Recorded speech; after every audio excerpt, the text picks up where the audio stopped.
Well, welcome everybody. You can probably just see my ghostly face. I've switched the light off and I'm looking out at the moment. I don't know if everybody's looked out at the night sky tonight, but Orion is just coming up above the horizon in the southwest. We have a week to go to the longest night.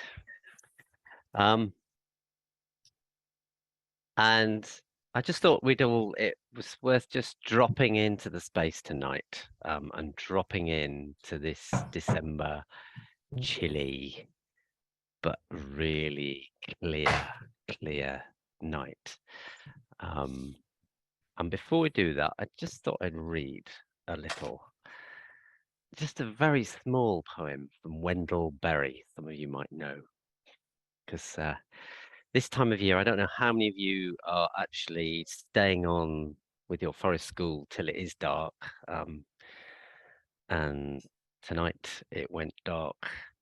I was out with my little grandson, who's now 23 months, at 3:45 because he just looked out of the kitchen and said, "Dark, Bam." He calls me Bam. "Outside, come on." His language is very demanding at the moment. So we went outside and we just watched the first stars coming out,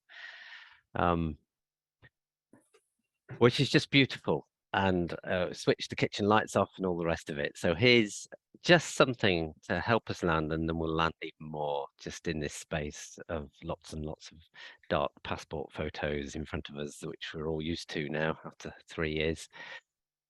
So this is To Know the Dark. To go in the dark with a light is to know the light. To know the dark, go dark. To know the dark, go dark.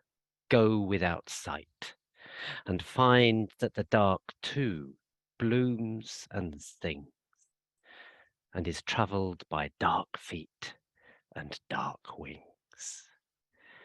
Go without sight, and find that the dark too blooms and sings, and is travelled by dark feet and dark wings.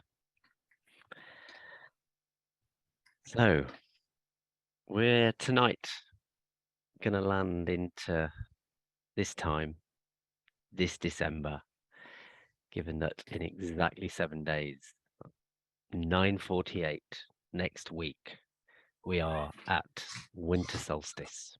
And we'll spend the first big chunk of this night just looking at what winter solstice is about, what it means to us, and how we can work with it at Forest School. And then we'll quickly finish off just going through the cycle for the next year. And how do we mark and follow the seasons? I'll never forget years and years ago, having trained a couple of early years Forest School leaders back in something like 2007. And after about 3 years, I was visiting their site, and they both came up to me and just sat me down. And it was about this time of year, late evening, and I was visiting after school. We went and sat down in their little Forest School area, and they both said to me, "John, it's taken us till now to understand what you've been saying." I said, "What do you mean?" "Well, it's all about following the learners, but actually, more importantly, which is always my bag, it's also about following the seasons and following the place and following the natural world and taking cues from that and watching the children taking cues, but us actually amplifying those cues if we're going to get this deeper relationship." And I'll never forget that conversation. It's about following the learners, but also just as important, and for me, even more importantly, following the place, and building that reciprocal relationship, which is all about the here and now for me. So I'm just going to invite you just to land tonight. Probably had a busy day. It's been a really cold day, and often we use a lot more energy during these cold days and cold nights. So you may want to just gently close your eyes. You may want to keep them open. It's up to you, but to try and keep that soft gaze and just land into this December night, this place. You're all inside. but outside we're being enveloped, cloaked, cushioned by this. I don't know whether it's a bright night where you are, but it's beautiful here. Virtually no moon, um, sparkling stars. So just notice the breath. Start off with after this possibly long day, where the breath is just going in your body. It may be going to your chest, it may be going down to your belly, it may be going right down to your feet. But just notice where it is. You don't have to force it or anything like that. Just notice this breath, this winter breath, just coming in and out of your body. Where's it going?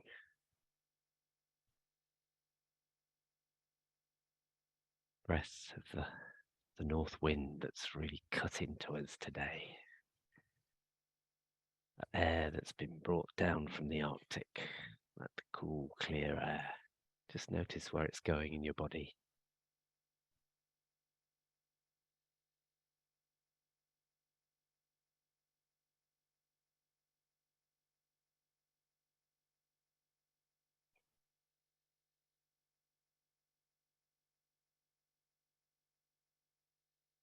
And then, once you've started really clocking in to your breath and where it's going,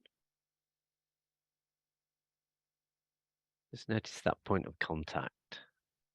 This season is the season of the earth, that oh so important element, the soil. So as you sat on your seats or your beds, or some of you may be lying, just feel those points of contact, possibly with your back, maybe with your bottom, maybe with your thighs, maybe with your feet, being held by the soil. Just dig in, really dig in. This is the time of year when we dig in. Time of year to slow down. And yet we have all these artificial lights that tell us to speed up. But it is the time of year to slow down, even when we're outside. Gardeners do very little this time of year. Just slow down and really tune in. There's a reason for hibernation at this latitude.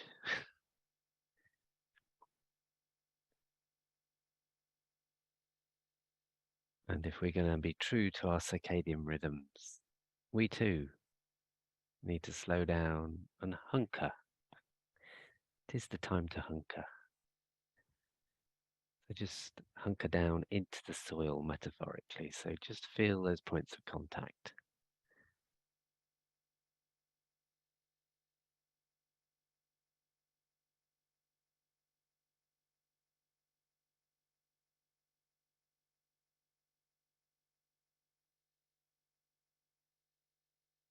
What's the body really saying to you right now?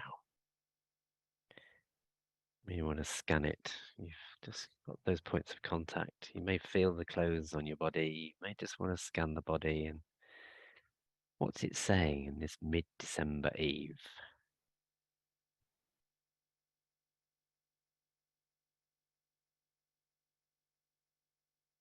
As we move towards the shortest day and the longest night, just 7 days away.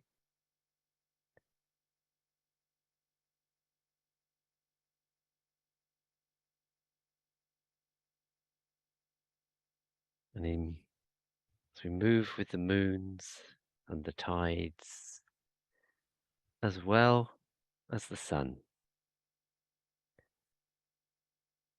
Just about exactly a week ago, we had the highest, fullest, coldest, whitest moon. It's called the cold moon. That was December the 8th. Some of you may have seen that and just reveled in it. It was just a beauty. And just a week away going forwards, we'll have the longest night, the winter solstice. So just dig into that dark. You may, at this point,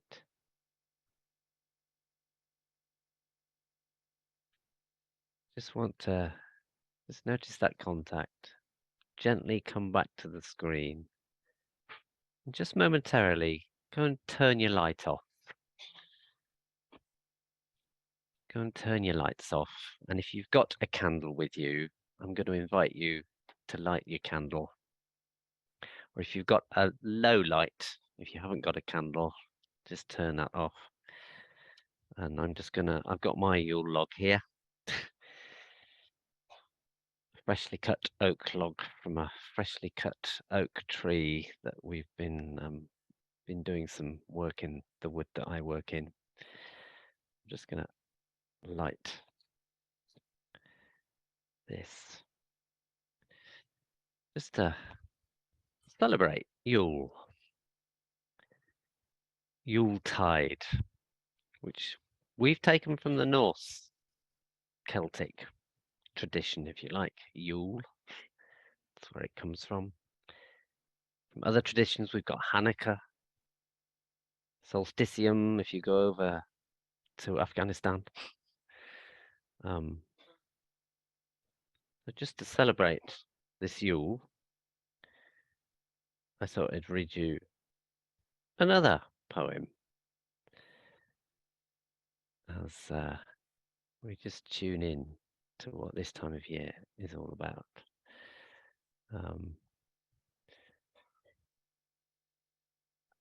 And I've just chosen this because I've been all over the country this last few days and just come home to the Welsh borders and there's snow everywhere. It's amazing. I've been up in Nottinghamshire, no snow. Been down in Bristol, a little bit of snow, not much. Come here, and I thought I'm going to have to just read you Snowy Night, just to mark the start of this Yuletide. Well, it starts next week, but I just thought I've just been out just collecting that Yule log, and as I was outside, our owl was singing, and I just thought, well, it's got to be Mary Oliver. Some of you may know Mary Oliver. She died a couple of years ago, but probably one of the best contemporary nature poets on the planet. And this is called Snowy Night. So this is our start of marking solstice, I guess. Solsticium is the Latin. When next week, sol means sun, stis means still. There's only 2 times in the year when the sun stops, it pauses in terms of its movement relative to the earth. So that's where solstice comes from. It stops midsummer and stops midwinter. Last night, an owl in the blue dark tossed an indeterminate number of carefully shaped sounds into the world. Last night, an owl in the blue dark tossed an indeterminate number of carefully shaped sounds into the world, in which, a quarter of a mile away, I happened to be standing. I couldn't tell which one it was, the bard or the great horned ship of the air. It was that distant. But, anyway, aren't there moments that are better than knowing something? And sweeter. Moments that are better than knowing something, and much sweeter. Snow was falling, so much like stars, filling the dark trees that one could easily imagine its reason for being was nothing more than prettiness. I suppose if this was someone else's story, they would have insisted on knowing whatever is knowable. I suppose if this was someone else's story, they would have insisted on knowing whatever is knowable, would have hurried over the fields to name it. The owl, I mean. But it's mine, this poem of the night. And I just stood there, listening and holding out my hands to the soft glitter falling through the air. I love this world, but not for its answers. And I wish good luck to the owl, whatever its name. And I wish great welcome to the snow, whatever its severe and comfortless and beautiful meaning. I wish great welcome to the snow, whatever its severe and comfortless and beautiful meaning. Snowy Night by Mary Oliver. Oh, solstice, solsticium. So it's the time when we in the Northern Hemisphere are tilted furthest away from the sun because we're always on this tilt. And when that tilt on winter solstice is such that the sun just stops for a moment. It's, it's down in the Capricorn area overhead, but it stops and then shifts the other way. I always find that amazing. We've got this rolling planet. Every day we roll. In the morning, we roll towards the sun, and in past midday, we're rolling away from the sun. We do that every day. Then it comes to this one moment when the baton is passed from the Holly King. And the Holly King in the old myth became the king at Midsummer's Day. And there's battle with the Oak King. This is Celtic mythology. And on this day, 7 days from now, 9/28, the Oak King will suddenly become the king because the Oak King represents the coming of light. And after that, the light grows stronger as the dark and the nights grow shorter.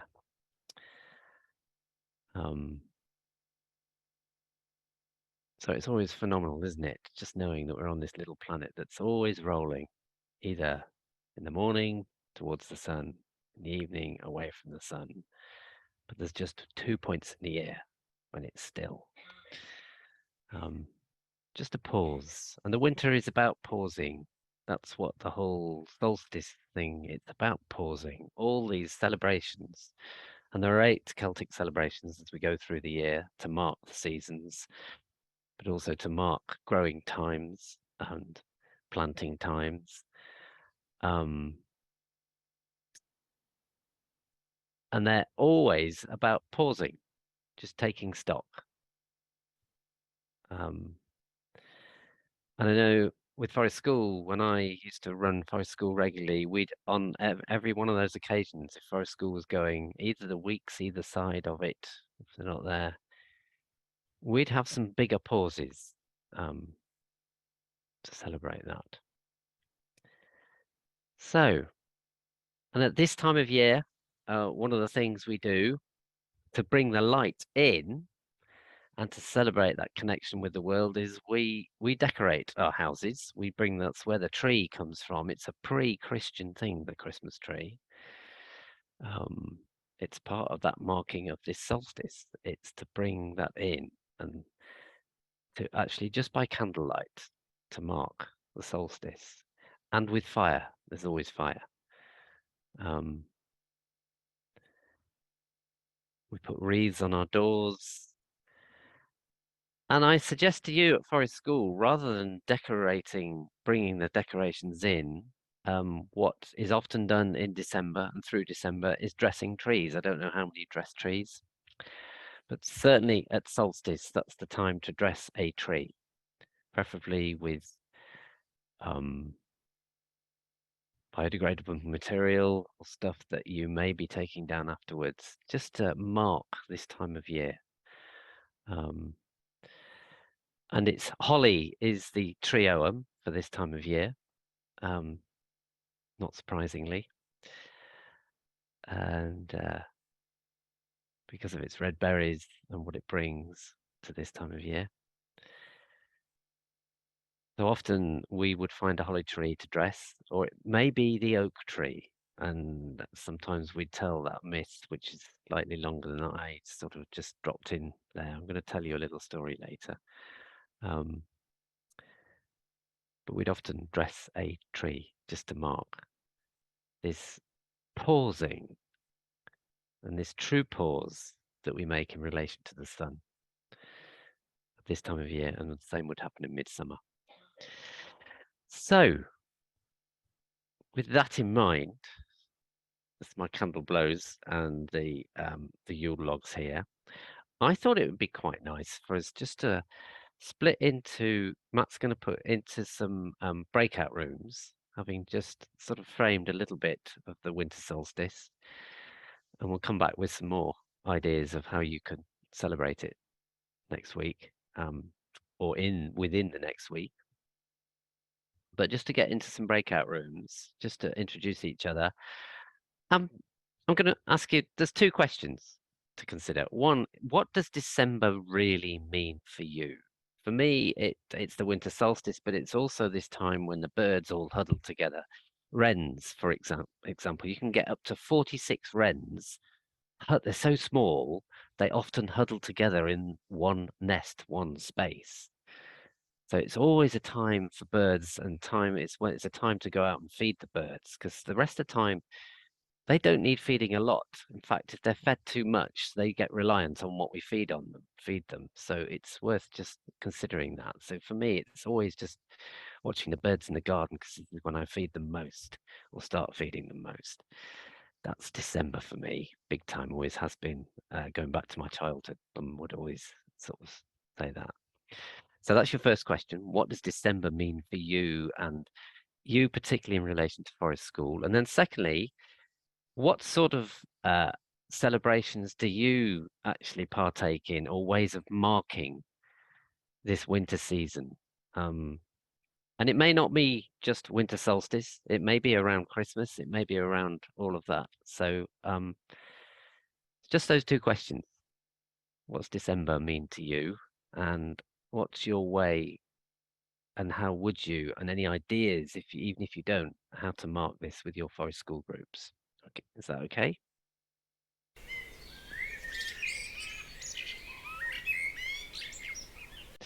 So, I'm just going to ask you before I sort of carry on to see if there are any ideas or thoughts about December, or just this marking of this time of year, particularly winter solstice, from all of you, given that I know many people probably in schools won't be marking it with their Forest School groups next week, but they've obviously still got opportunity this week. It would be good to hear from folks, either in the chat room, or you'd have to be bashful just to raise your hand and just to speak to some of that. So it'd be good to, yeah, hear from you guys.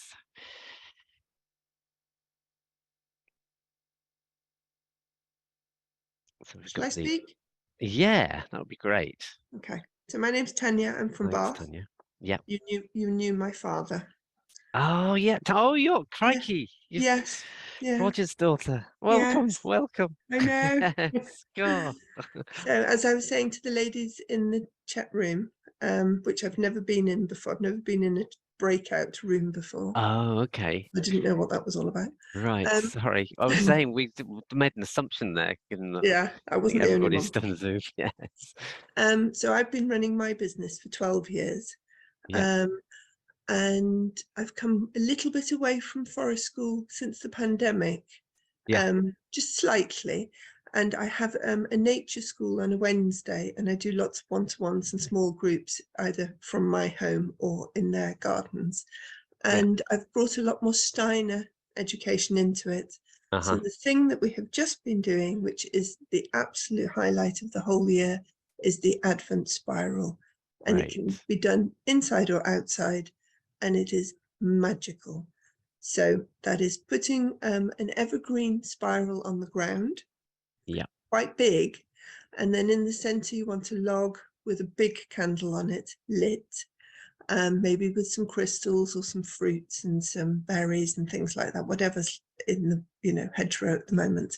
Yeah. And then the children enter a dark room, and then they pick up their apple with a candle in it, and then they slowly walk the spiral into the center, light their candle, their single candle, and as they walk out, they set it down next to some of the vegetation, and they leave the spiral, and the next child has their go. And this is done in silence, maybe with some harp music or lyre music, and it is utterly magical. Yeah. And it's, you know, it's very emotional, and they are so moved by it themselves. And then I served some hot children's punch so that they could sit there and just look at it and appreciate it. And then when they finished their punch, they said, "Can we meditate in it?" Oh. In the punch. Yeah, in the punch, in the In the punch. spiral. Yeah. In the So I said, spiral. Yeah. yes, yes. Why don't you each go and find a spot in the spiral and sit safely away from a candle, just facing the main candle, and we'll just meditate there. Yeah. So Great. I recommend that to everyone. And if you're doing it outside, just use jam jars with a candle inside, Yeah. and it'll work perfectly. There's nothing more magical than just seeing hundreds of candles I know. in spirals and just walking those. Or if you're very brave, you could try, which I've done with quite a few groups, but you have to be quite brave at this, just doing actually a spiral on the ground, if it's okay to burn the ground, Oh of sawdust that's just a little bit of paraffin, and you can almost walk.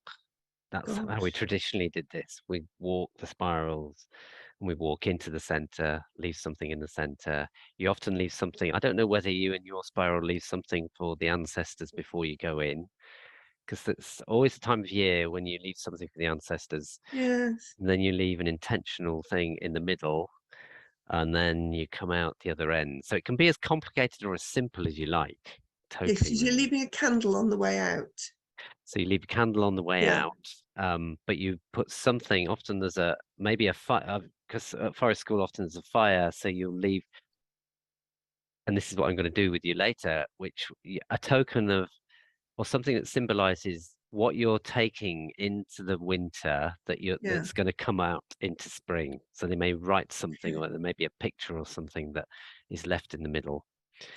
Um, That's because nice. this is the time when we go under the world, Yeah, absolutely. basically, and we dream into the next year, and that's what the New Year's resolutions is all about. But we've lost some of the sort of real deeper meaning of that. So it's just laying one intention often, and when you're walking those spirals, there's just something very special about walking with those intentions as well. Yeah, And as you said, if they can, yeah, it's great because often it's brilliant that they've come up with wanting to go and meditate on I know. that. I was so impressed. Yeah, Thank you. yeah, yeah. So there's a few things in yeah, the chat room. So obviously, yeah, bringing all that sort of making of wreaths, table decorations, wall hangings, and actually doing that inside, or even if you've got the entrance to your forest school, I've know the little forest school that I'm involved with in the middle of Worcester. We've got our celebration next week, but it was a couple of years ago. It's the last time we actually managed to do it, but we sort of had candles in trees and fairy lights and all the rest of it, and a wreath that was just welcoming people into the space, the fire circle. Um, so that's often a good thing. And bringing presents, yeah. Today with my grandson, he goes to singing on every Wednesdays, but the singing leader, she was great. She'd set up this little just like a little altar in the middle where she'd bought lots of presents for the children actually, and it was just a very lovely ceremony, and she had a song that went along. So if you got songs to go along with this, the Children's Forest, I'm going to give you a whole load of resources at the end of this. The Children's Forest stuff, if you've not come across it, let me just show you. There's this book that, which again is quite Steiner inspired.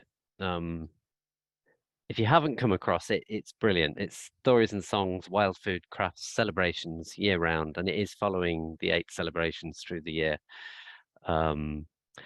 And Anna Richardson, who's one of there's 3 people that wrote this, it involves, she's got a YouTube channel now with seasonal songs all the way through. I'd highly recommend just digging into that. You'll get links to all of these when you afterwards, when we've edited the webinar. And there's other resources I'm going to give you. Also, some of you may have come across Glennie Kindred. She's been my inspiration ever since I was about 20. She's the plants woman of this country, and Glennie has written lots of books on Earth celebrations, basically. So this is her Sacred Earth celebration. I'm just looking up there. Walking with Trees is another one that she's done, just looking at trees and how we mark trees and celebrate trees. What Glennie doesn't know about plants isn't worth knowing about. I have to think it may be worth getting Glennie to do something like this next year, Matt. I'm sure she I'll would. book her in. Yes. So we've got, singing around kindling a flame. Sarah's got an Italian song. I won't ask you to sing it. It'd be great to hear it though, Sarah. And then just the sound of the Advent candle sometimes is good. So the symbolism, somebody's asked me about the symbolism of the apple and the candle. So the apple, I don't know whether you want to speak to this, Tanya, but I can speak to it a little bit. The apple is the apple is the tree of Samhain, which is the previous celebration, which has been adapted into Halloween, really. Samhain was it is the end of the year, Samhain. We're now in midwinter. The end of the year was Samhain, and Samhain, the apple, the trioum for Samhain at the end of October was apple, because that's when apples come. But the apple signifies gratitude. It is the gratitude plant and abundance, and it's that gratitude with the candle that you're sort of carrying, and it's almost gratitude for everything that's come before and everything we're going to shed, because this is a time of year when we finally shed everything and take our intentions and the new things into the soil to be brought forth as the light grows from here on in. Yeah. So that's my my understanding of the symbolism of the apple. I don't know whether you want to add anything to that, Tanya. I've lost you there. Fine. So yes. So that's the symbolism of the apple. I noticed somebody's working with Jack. Jack's one of the people who's done a lot of the songs with Anna for the Children's Forest. He's a troubadour, Jack, really. He's fantastic and written loads of songs. Again, we'll give you some YouTube clips, links in for a lot of the songs. There, we've got icy tree decorations, water in a bun tin filled with leaves. Lovely. Leave it out overnight, and then you've got some decorations, particularly now, because I don't know what it's like where you are. It's -6 here. Withy lanterns. It's always just rich. Making lanterns is just a rich thing to do with the willow withies and stuff.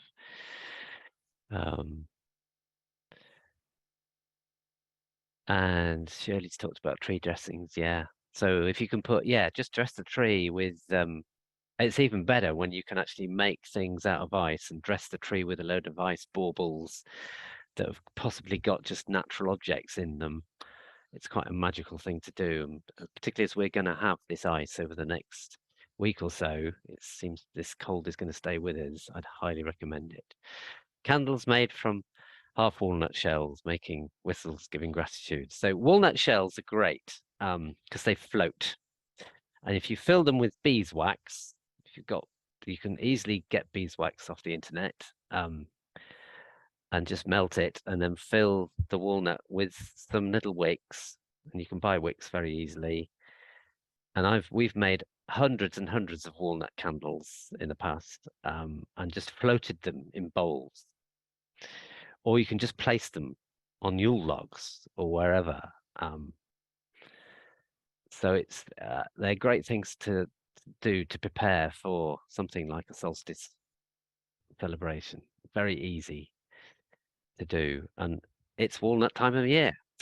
So it all sort of ties in, doesn't it? We're lucky. On the previous centre I worked at, we had a couple of walnut trees. We could go and harvest walnuts, but you can go and get hold of walnuts anywhere.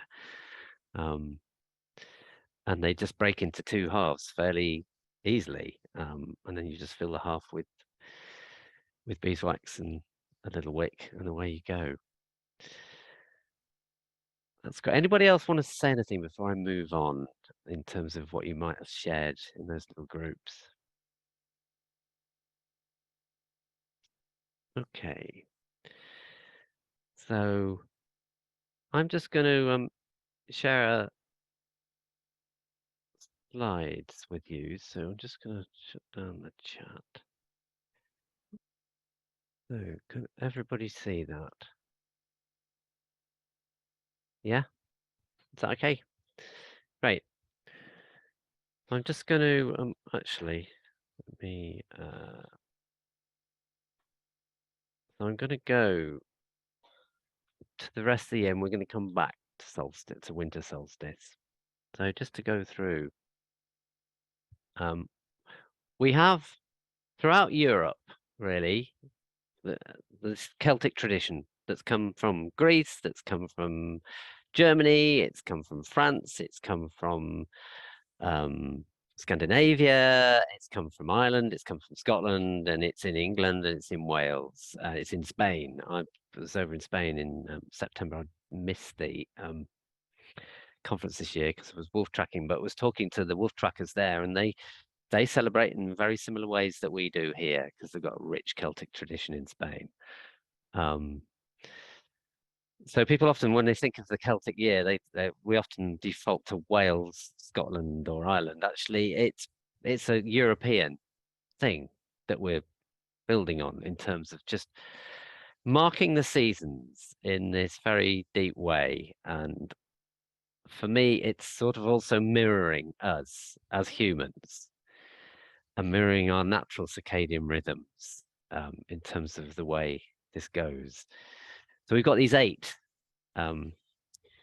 So 4 are marking the lengths of the day and night. We've got midwinter, which is winter solstice, where we've got the longest night, shortest day, and then we've got the spring equinox, when we've got exactly the same night and day. Then we've got the midsummer, summer solstice, where we've got the longest day, shortest night, and then we've got the autumn equinox, like in September, where we've got equal day and night. So the equinoxes are all about balance and the energies of balance, whereas midwinter's about this shifting from the longest night, and then it's going to get lighter from there on in. And obviously summer is about shifting from the longest day, and the days get shorter. And they've always, for hundreds, thousands of years, been marked by our societies, our culture. And it's only, I guess, since the Industrial Revolution in particular, that we've stopped marking these in such a big way that we used to. And then in between these, we've got 4 other celebrations that are to do with growth and death and all the rest of it. So the next one that comes, February the 1st, is Imbolc. And Imbolc is the time when we celebrate the first, it's the start of spring, the start of spring, really, the first flowering. It's when snowdrops appear, for example. And Imbolc traditionally was a time when we'd sort of, often it's a time when we'd sweat a lot. We'd have sweat lodges, we'd have do all of that sort of thing. And just to celebrate our first intentions coming out into the world from a human point of view. The first glimmerings of what we're bringing to this next year. And to celebrate the fact that what's been going on in the soil from Samhain, the end of the year, to them, because somebody at Samhain, I always celebrate Samhain with the oak tree, often because you see the oak breaking open, the acorn breaking open and starting to germinate in the soil. But those cotyledons, those first two leaves, don't come out till after Imbolc. So we've got all this going on in the soil. So that's why Samhain's the end of the year, because it's not the, so it's when it sort of goes from everything's dropped and it's going into the soil and there's stuff happening in the soil. So Imbolc is the opposite, where it's all starting to come out. Okay, and then we've got the spring equinox, this balance between day and night.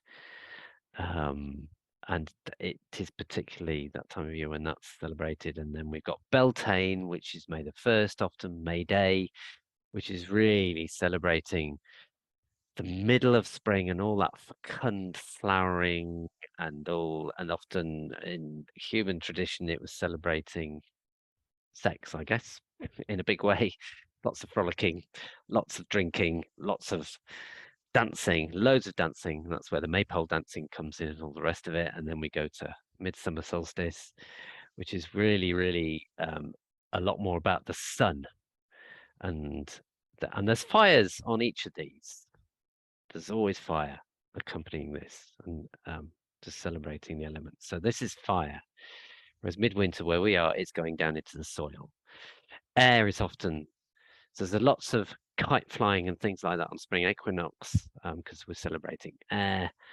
And then we go to Luhansa or Lamas. In some traditions, it's called, where we're celebrating the start of the harvest. And that's when the wheat's starting to come in. And then we go to the autumn equinox, where we're celebrating water, because that's when there's more rainfall and that's sunset. And then we're around to Samhain. And Samhain is, again, there's quite a lot of spiral stuff happens in Samhain, where we're spiraling in and really thinking about what we're shedding from the year. What do we need to get rid of from the previous year? This is the end of the year, and what are we going to take into incubation? So that's sort of a summary of these. So just going to move us on. And we've got the tree alphabet, which is the traditional Celtic tree alphabet. And I have a bag full of Ogham sticks, which I'll bring out at each particular point of the year. If you want to know more about the tree alphabet, the definitive book is called Islands Trees, which you can probably just about see there, from Niall Cotier, and that's brilliant. But there is loads about the tree Ogham in the Children's Forest and in Glennie's books as well. So the children will make their own Oghams. These are sort of based a little bit on Norse mythology, but then these symbols have changed around Europe, and these are much more aligned with a lot of the Gaelic that accompanies us over in Ireland, Scotland, some of the Welsh. So the tree Ogham for this year, for this time of year, is the holly, as we said, and each represents a letter and the qualities of what's happening. So if we go to Imbolc, so we'll finish back at winter solstice. It is the time of the flowering, and it's the time of fire in a big way, bringing forth. It's the time of, we've got the witch hazel up there, and hazel's the tree, and it's the time of the corn dolly that's just representing all of that. And so there's lots of crafts associated with each of these, and it's that energy of just emerging. Whereas at the moment we're really hunkering down at this time of year. So it's just tuning into those energies that all the animals are doing. And we are a mammal after all. So it's trying to just tune into that. And then we're just starting to spring up February the 1st. And then we go to spring equinox. Um, and that's when we've got the migrants coming in. That's when the first woodland butterflies, like we've got the speckled wood there. Making of nests is often a tradition at that time of year. And it does coincide, obviously, with a little bit of around Easter and working with eggs and all of that sort of thing. So we've got that all happening then, and there's this balance that's happening. And then we go to Beltane, where it's getting much more energetic, lots more flowers. The Mayflower, the hawthorn, is coming to its own. And various crafts, and you can see the heart there. It's where the heart really comes into everything. It's when bluebells are at their greatest at the beginning of May. So it's really celebrating and dancing, and if you're adults, lots of drinking possibly, lots of singing, I would say. That's the energy of Beltane. It's well worth, if you ever get a chance to go to the Peak District at Beltane and go to the garlanding ceremony that happens in Castleton, which is a big thing. They have these big flowers on people's heads, and you'll find lots of different Beltane ceremonies around the country. Here, where I'm living, the nearest thing I guess to it is cheese rolling. There's lots of cheese rolling happening and just high energy stuff. So you've got Beltane, then we've got summer solstice. I always think of honeysuckle, summer solstice, and doing things with the my brain's just stopped working. What's this called? The sundial. Yeah, and just marking that longest day and trying to be out all day, because it's the time to be out all day, but resting when you need to. So which often means from 4 till 10. But sleeping as well outside. And then we move to Lammas or Hansa, which is the harvest time. It's just starting the harvest then. We've got these little characters here that came out of doing some pancakes, and they ended up making things out of seeds and stuff, the group. And we're making a rake here that's just for raking up the grass. And then we've got puppets and little finger puppets just to celebrate, like the field mouse, celebrate that. And then we're back into balance with the autumn equinox coming up. And this for me is often jam making time. We've got crab apples there, where we're making crab apple jam. This is Nordic slinging, which is all about balance and about sort of just, we're going into autumn.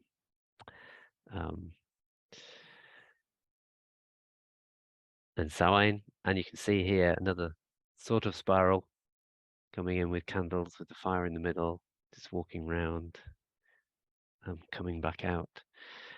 And all the nuts dropping at that time of year. This is the end of the year. So here's a Samhain celebration here where they're walking. This is a different type of spiral, if you like. They've just done it in the soil, the fire in the middle. We've got a candle this end, candle that end, and have left offerings either side. Just walked this little. So it can be as simple as that. Down here we've got some. We've made some oak apple ink with the oak galls people have actually started writing some of the things they're going to get rid of and some of their intentions that they're going to take into the soil for the rest of winter. Which brings us back to now, winter solstice. So here's, we can just make it, here's a couple of walnut candles here. This is the last time in the wood we sort of mark the directions and the with different elements. So the north is often the earth. If you see the wheel we had right at the start, the east is often air, and that's the spring equinox. The south is fire. So just marking those directions, and that's the summer solstice. And then the west is the autumn equinox, and that's water. So often we'll have symbols. In this case, we had symbols around the fire, the 4 directions, and then just put bowls of candles next to each, just to mark that. And this is a little winter solstice in a forest school. This is quite a few years ago, where they'd adapted the nativity play to bring in holly and oak and what happens out in the woods this time of year, what's happened with the sun. And often it's accompanied with, we've got some juices here, some apple juices, and some mince pies, all the rest of it. So that's the whole year. I'm just going to stop the share, come back. So that's given you just a few ideas. Some of you, I did this, me and Anna did something similar a couple of years ago, just going through the year where I think it was just before spring equinox where we did a similar thing. We did a little bit more on spring equinox and then just took you through the year. In terms of just following all of that.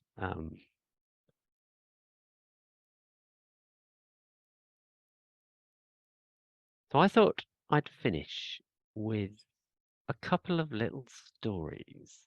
That's okay with folks. And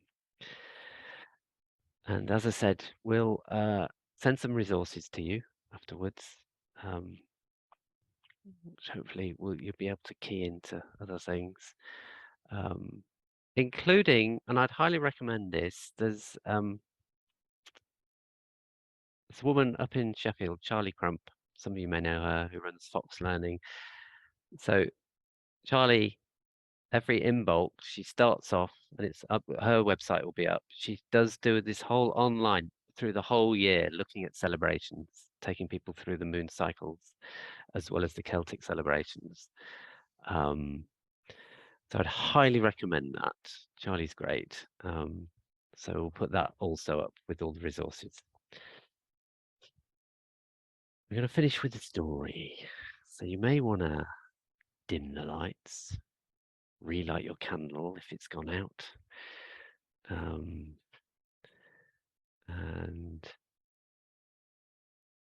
I'm going to just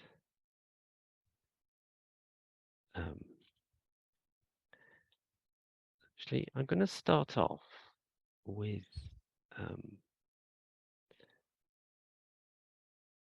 story of Balder. The story of Balder. So this is an old Norse myth. It's like an old Saxon myth, really. Some of you may know about Balder. Some of you may know about Loki, the great trickster from Scandinavia. If anybody's watched any of the Marvel movies, then you'll know a lot about Loki and Odin and all of that. But,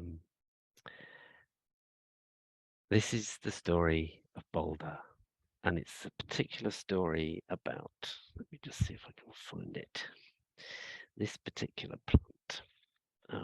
There it is. I'm very lucky because I live in Tenbury Wells. It's called the Town in the Orchard. It's also the mistletoe capital of the world. So I've got a bit of mistletoe here. Harrods come to buy all their mistletoe in Tenbury. We had our Tenbury Mistletoe Festival and Market. Was it 2 weeks ago? Last week? I can't remember now. So this is also a sort of winter solstice story that's really focused around mistletoe. So this is the story of Balder.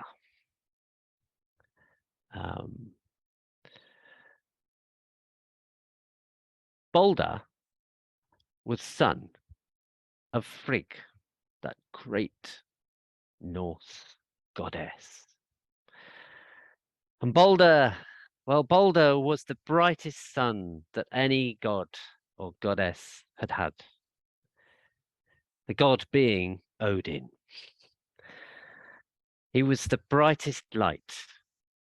His face beamed, his blue eyes just sent out joy and light to everyone.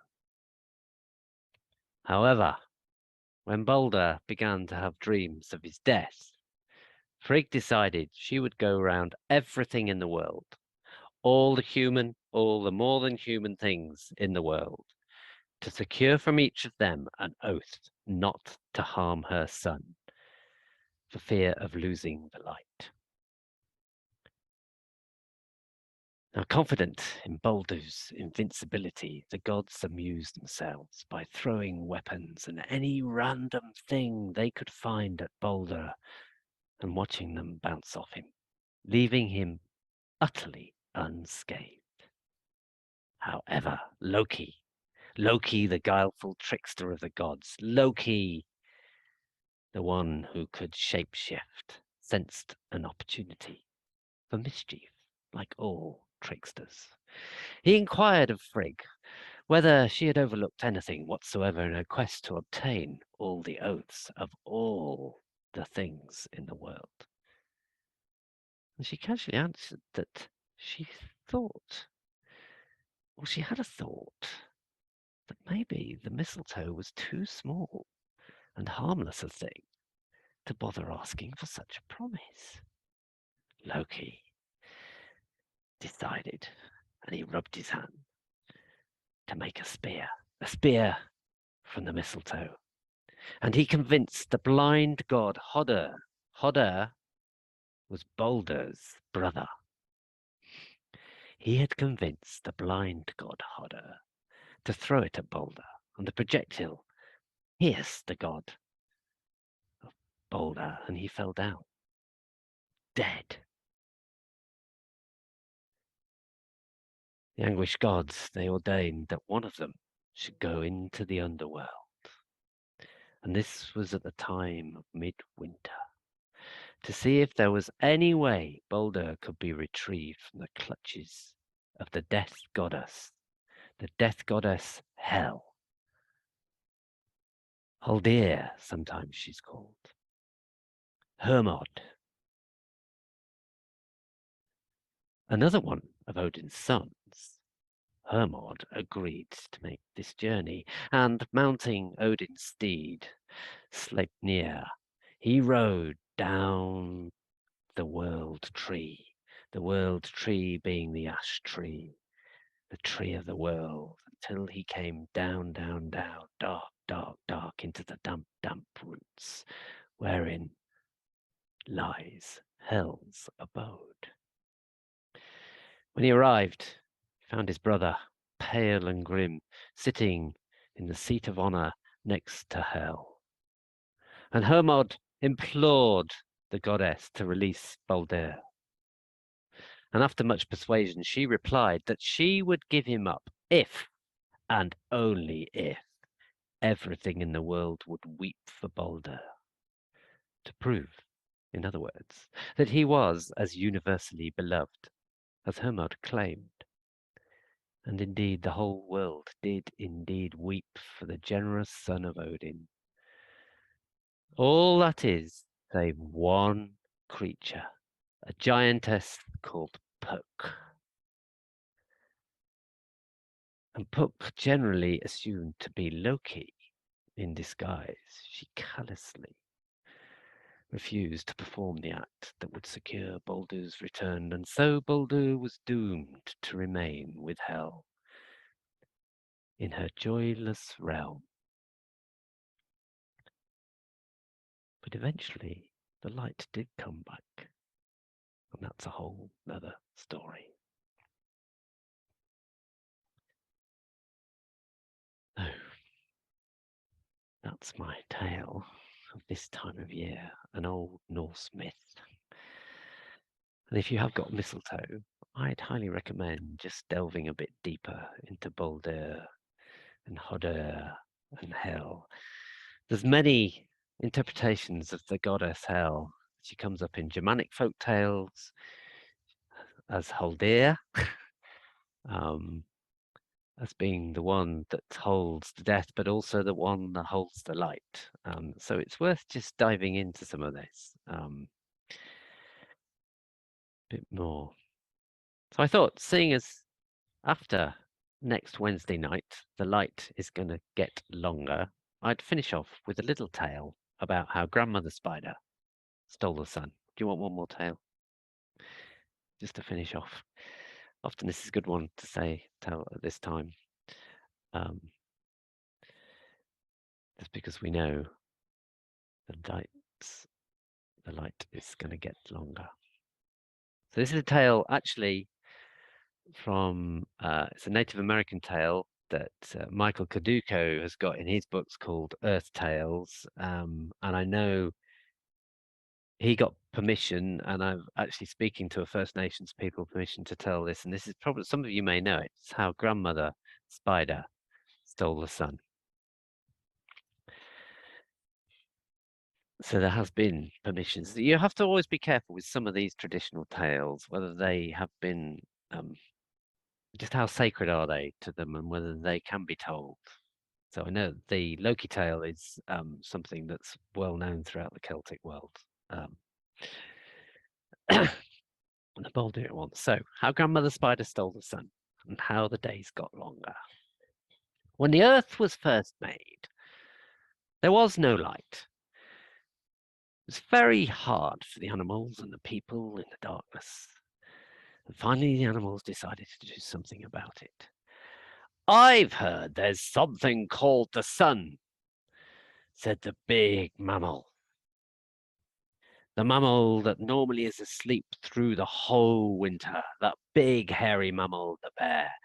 It's kept on the other side of the world, but the people there will not share it. Perhaps we can steal a piece of it. And all the animals agreed that it was a good idea. But who'd be the one to steal the sun? Well, the wily old fox, the cunning old fox, he stepped forward first to try and sneak to the place where the sun was kept, and he waited until no one was looking, and then he grabbed that sun. But the sun was so hot, it burned his mouth, and he dropped it. And to this day, if you look at foxes, they have black mouths. They have this black all the way around, because the first fox was burned carrying the sun. Then Squirrel stepped forward. Now, in those days, Squirrel had a very shiny, furry tail, furry, bushy tail. And she crept up to the place where the sun was, broke off a piece and hid it in her tail. And she began to run and run and run, bringing the sun back to the animals and the people. But the sun was so hot, it burned half of that great big bushy tail, because that tail she could wrap all round herself at that time. And she lost hold of the sun, and to this day, that tail's been much shorter, and it's been grey, and the ends of the tail are black. Then Grandmother Spider, who always lurked in the dark, thrived in the dark, she thought, nah, I can do this. So she wove a bag out of her webbing, and she put the piece of the sun into her bag and carried it back with her. Now the question was where to put the sun. She told them the sun should be high in the sky. not low like it is now. Everybody should be able to see it and benefit from its light, and the days could grow longer, and all the animals agreed. But none of them could reach up high enough, even if they carried it to the top of the tallest tree, like the squirrel. That wouldn't be enough. So they decided to have one of the birds carry the sun high as they can. And the highest bird was the buzzard. The buzzard could fly even higher than the eagle. So the buzzard placed the sun on top of the head, where his feathers were thickest. And he went higher and higher up to the top of the sky, and as he flew, the sun grew hotter and hotter, and up he went, higher and higher, and the sun grew hotter and hotter. The sun was burning through Grandmother Spider's bag. The buzzard kept flying higher and higher until it burnt away all the feathers from the top of his head. And he flew until he reached the top of the sky, and there he placed the sun so it would light everyone. And because of that, to this day, the buzzard, who just floats, circles, without a care in the world, is honoured by all the birds and the animals. Even the crows that mock the buzzard, in the end, they flee. And the buzzard is still the highest flyer, all because Grandmother's spider bringing sun, times when the sun rays are needed in the deepest, darkest nights of the winter. So, go well. I wish you a very fruitful winter solstice, but just before you go, if you brought a bit of paper and a pencil, just to close, I'm going to finish with a poem in a minute. You may want to write just one little intention that you're going to take with you for the rest of the winter before Imbolc. And just roll it up. Maybe put it on your Yule log and leave it there. One little intention. I'll give you a couple of minutes just to do that, and we'll finish with a poem. It's going to incubate in the earth next to the Yule log.